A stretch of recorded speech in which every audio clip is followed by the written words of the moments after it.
Hi, this is Rachel from the Dotting Center. In this week's video, I thought I would share with you a process video of my latest mandala painting. This is a 12-inch canvas painted with fluid acrylic paint using dotting tools and liner brushes. Thank you for joining me. We're going to go on a 15-minute journey into this piece. I learned so much from this one, and I'll be sharing all of that with you throughout the video. Some of the things I think you might be surprised and delighted about, and I'm hoping that you will be able to use some of the things that I learned in your work. So let's get right into it. So I am currently in skill building mode over here. So I'm learning how to add brushes into my dot art paintings.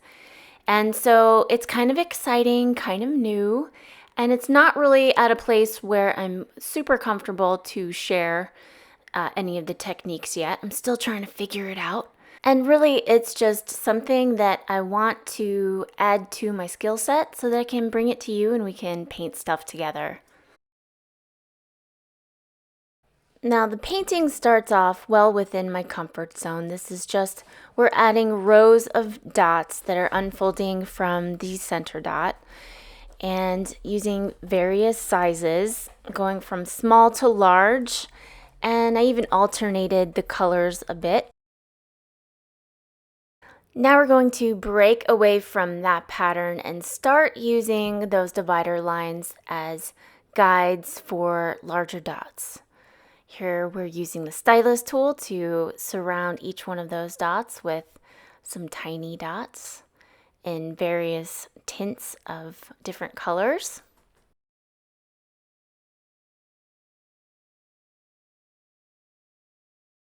I'm using fluid acrylics for this painting because they work well with dotting tools and they also work well with brushes. They have a consistency like water or like oil. They're super fluid and they basically have a high flow rate. So what that means is they really, they're great for creating a smooth, even line of color, and they really work well when using with brushes because they just kind of flow across the surface. On the other hand, on the other end of the spectrum, there are the soft body acrylics and the heavy body acrylics, and these have a thicker consistency, and they are made for like, they're going to dry thick, where the fluid acrylics, they're going to dry flat. But that's the trade-off. You want something that's going to flow and have a nice consistency for brushes, and this fluid paint works best.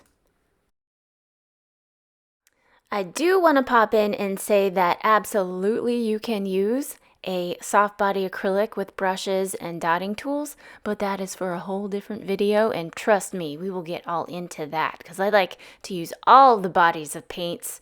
All acrylics are welcome here, but for this particular project, fluid acrylics is what we're going to use.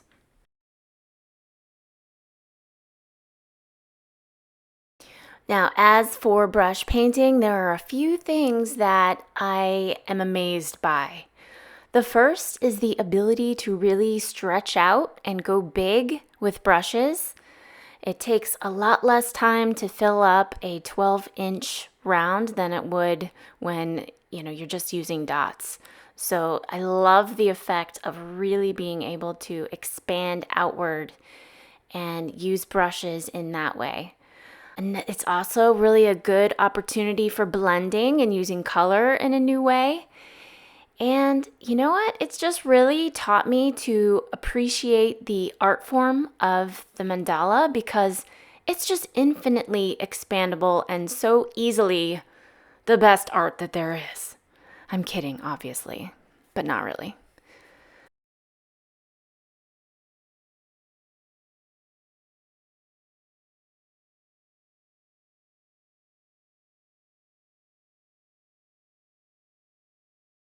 This painting has an interesting color journey. So I learned a lot, not only with the use of brushes in this design, but I also learned quite a bit about color. So this has kind of a funny color journey. So I started off, this was going to be an exploration of ochre and this beautiful emerald jade green. And I painted this, I went to bed, and the next morning I woke up and looked at it, and I don't know if any of you can relate to this, where you look at your painting the next morning and you're either like, oh, this is a lot better, or like, what in the world? This is not the same painting that I went to bed thinking that it was. And it was just something needed to happen to the colors. They were just wrong in some kind of way. And I cannot wait to share with you how I figured out how to add another color to this. It blew my mind, and hopefully it will blow yours. Some of you who've probably had art training will know already this secret trick, but it's gonna be awesome. It's right around maybe minute 10, so if you need to skip ahead, you can just go ahead and do it. I won't tell anybody.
So after the row of the green petaled flower type designs, I decided to add in some of that bronze and gold and ochre and add little flower designs. These unfolded organically, so I just did row by row of a different shape and just allowed that shape to be whatever it wanted to be. It was just kind of, I didn't work that out on paper.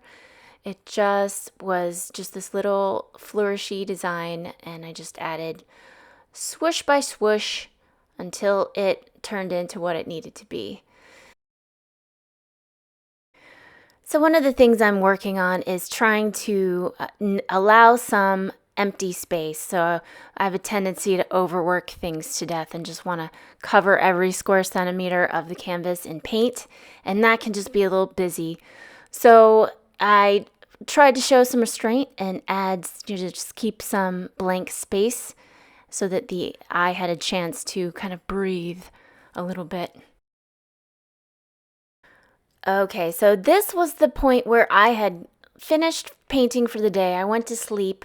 I woke up the next day and I couldn't wait to get back in the studio, and I looked at my painting and there was just something missing. There was another color that needed to be there, and I didn't know. I was locked up. I had no idea what color to use.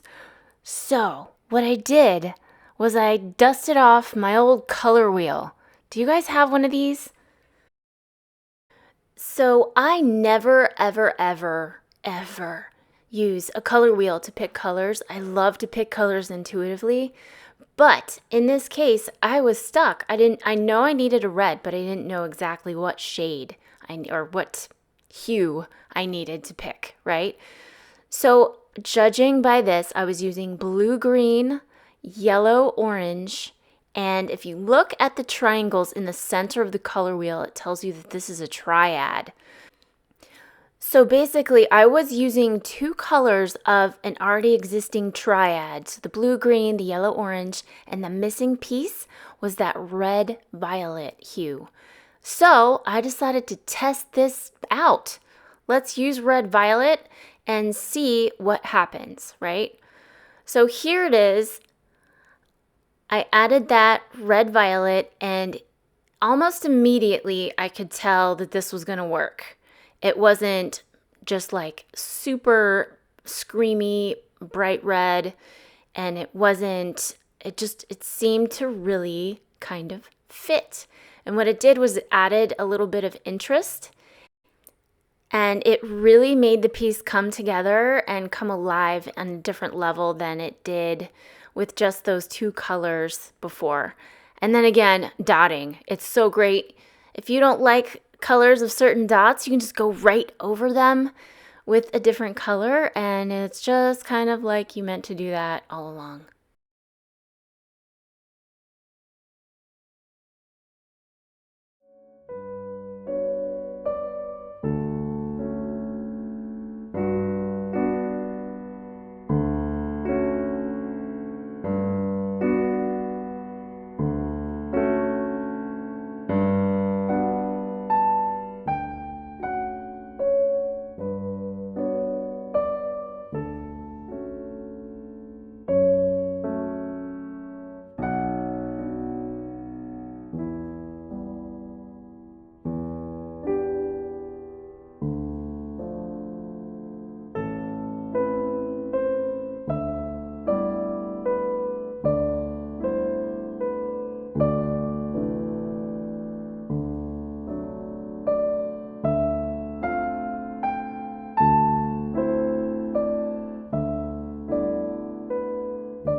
Here is the final painting. I had such a great time making this piece. I hope you all enjoyed it. Thank you so much for spending some time here with me, and I hope you all have a great week. I will see you in the next video. Bye.